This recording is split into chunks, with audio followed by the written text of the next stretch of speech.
Hello everyone, this is Mr. Appel, and I'm going to show you how to do this example if you're stuck. So this is another example of grouping. I see four terms.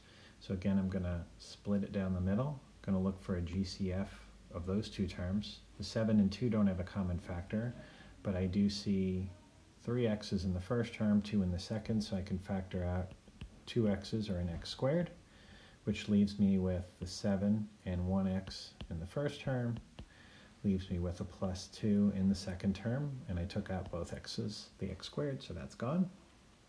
Plus GCF between the second two terms. 4 is the GCF of 28 and 8, so I'm going to factor out a 4, and there's no variable in the 8, so that's it. The GCF is 4. What's left? 4 times what is 28? That's 7. 4 times what is 28x? That's 7x.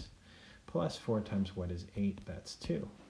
And again, what I have here is we have two terms, this whole term plus this whole term, and they each have a common factor. They have that 7x plus 2 in common.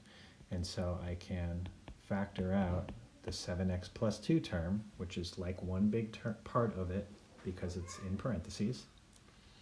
7x plus 2 times the x squared